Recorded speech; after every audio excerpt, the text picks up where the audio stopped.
A productive and a fruitful weekend of MTN 8. What a beautiful wafa weekend of matches. We had an Orlando Pirates with their new players overcoming Polokwane City with a game that finished 2-0.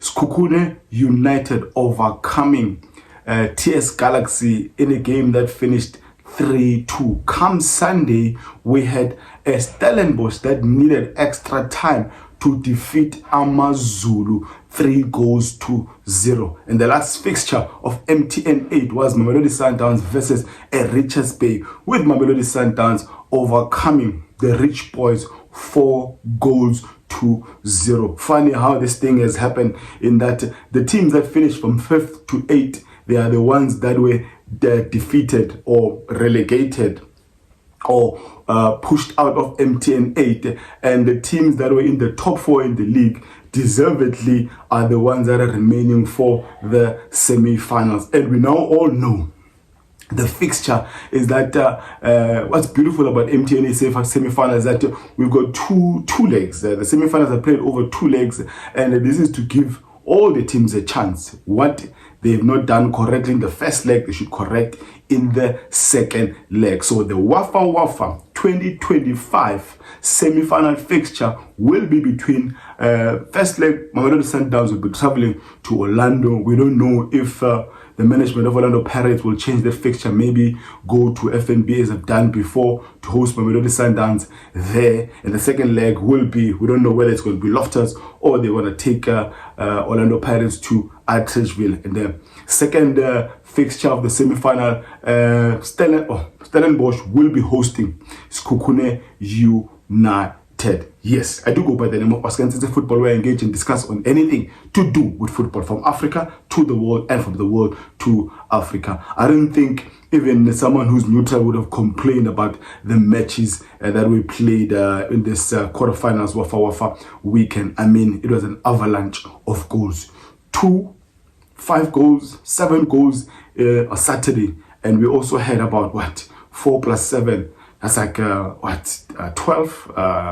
4 plus 7. Yeah, I mean, that's a lot. 11 goals. So that's almost like 18 goals in 4 games that we played in MTN 8. I think even the charities are smiling now, because I think there's some money that's contributed by MTN 8 whenever a goal is scored. I think it's 20,000 per goal. Now, I think Orlando Pirates fans were excited to see their new players, and even in the starting 11, I think we had like 3 new players in Orlando. We had a Sipumbule, we had a Nduli, we had an Apollos. Apollos was in the scoring sheet, and also is the one that's responsible for creating the penalty. Sekhukhune United really had a good performance out there. The sniper Grobler, I think getting a brace there, where the Linda Mtambo assisting, where the football of the season nominee Khuliso Mudau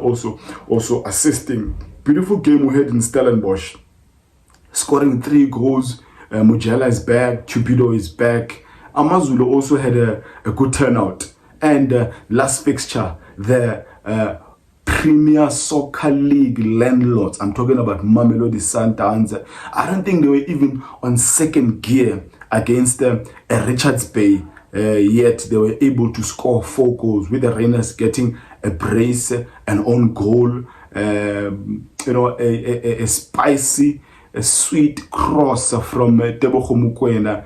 Defender tried by all means, but there was a miscommunication between him and his goalkeeper. Unfortunately, the defender scoring the own goal. Last but not least, it was the introduction by Miguel Cardoso, introducing the youngsters, the 18-year-old and the 20-year-old Litlaku, and Siyabonga Mabena. And Mabena was the one who scored the 4th goal. You can see he's a fan favorite. Even the bench, the players really adore this kid. It's good that Mamelodi Sundowns have some threat youngster coming from the bench. Obviously, you clicked on this video because the thumbnail was saying something about Mamelodi Sundowns. Quickly had to just cover what had happened over the weekend on MTN 8. But what's important is that the big talk between Mamelodi Sundowns and Richards Bay was not even the game, was the absence of 3 key players of Mamelodi Sundowns. The absence of a Lucas Ribeiro Costa, Peter Shalulile, and a Khuliso Mudau. I've had multiple videos where I've spoken about a Lucas Ribeiro Costa and a Peter Shalulile. It is believed that Peter Shalulile is already in Tunisia to sign for the Giants of Tunisia. And the absence of a Lucas Ribeiro Costa, I think we all expected this. After that, the display of the Brazilian in the FIFA Club World Cup, they were going to be interested. It seems like the interest that's really the one that might happen is Lucas Ribeiro actually going back to Brasilia Serie A. There is interest coming from Fluminense. Fluminense have already sold, I think, 3 players to I think 2 to 1 to Wolves, and Botafogo have also lost 2 key players, I think, to Nottingham Forest. So there are interests coming from Brazil. He would love to go back to Brazil and play in the premiership of his country, where he'll also have a chance. I mean, in Brazilian football, competition is tight. It's not a given that Palmeiras or Botafogo or Atletico or Sao Paulo or any of these teams can actually win the league. It's tightly contested by over like 8 teams. Grêmio, they're still there. So if a Ribeiro goes back, there are many pursuers there. Last but not least, a Khuliso Mudau.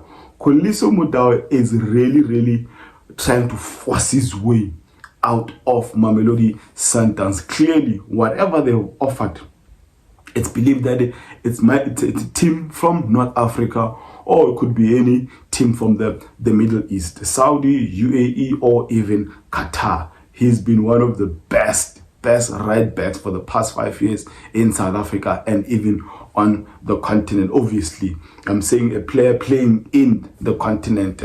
This is not to disrespect Hakimi, who's doing well for PSG, but for a player playing in the continent, he's been one of the standout defenders or fullback or right back. So clearly, what this North African club or North African clubs have offered a Khuliso Mudau, it really has made him crazy.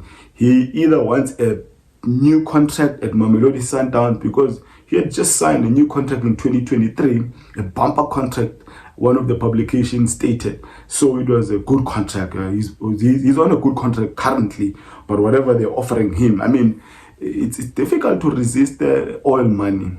I mean, if Cristiano Ronaldo was yanked out of the English Premier League to go to the Middle East because of this oil money, your N'Golo Kante, your Benzema, your Firmino, I mean, the list is endless. Felix, the Portuguese, just went and joined Cristiano Ronaldo in Saudi Professional League. Mohamed is in the Saudi Professional League. The oil money up there is sweet. It's too much. It's just way too much. Mudau is in 29 or 30. It's going to be difficult for him to resist the temptation to really to resist the money he's being offered there. He's probably telling Mamelodi Sundowns, guys, I've got 1 year contract left. I've got 1 year left in my contract. Rather just sell me and make money out of me than keep me here.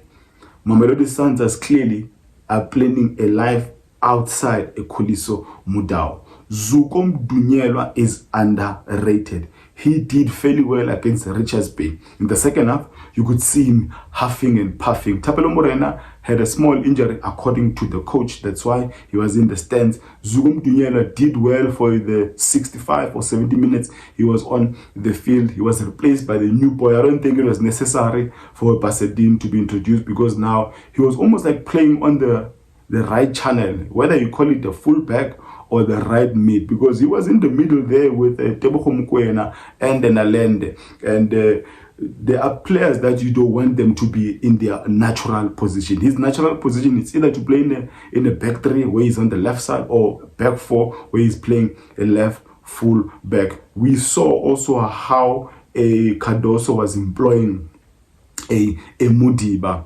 You could not say he was a left back. You could not say he was a left wing or left mid. He was just around the vicinity, because we're building with 3 players, with the Thapelo Morena centrally, and Iqraam Rayners on the left, and one of my candidates for man of the match, Cupido on the right. What a defender! What a match! I like the fact that he also was pulled out in that 70th minute to give a run to a Libusa, because some of these players like Zugum Dunyelo, you can see why he's huffing and puffing. He didn't play a lot of games last season. He didn't have minutes in the FIFA Club World Cup, and you can see it now. I mean, it was just 2 weeks of preseason for Mamelodi Sundowns because of the long break after CAF Champions League final and the FIFA Club World Cup. So to introduce some of these players for them to have a run, now that we know that they'll be playing Orlando Pirates in a fortnight,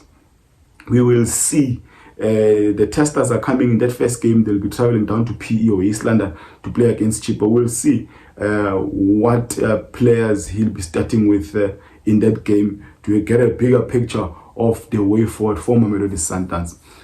Cardoso has made it clear that he will be trimming the squad further. So we expect the likes of Neo Mayema, who's this? Neo Mayema, Terence Mashiho to leave the club, and I do expect probably 1 or 2 players to come in. Maybe that Yansase from Tunisia in that swap deal, or the Rodriguez, Brazilian number 9 from Esperance. Interesting times going ahead, but we're all excited about the MTN 8 semi-final in a fortnight. If you've seen this first time, this content for the very first time, love it if you join this family. Do click on the comment.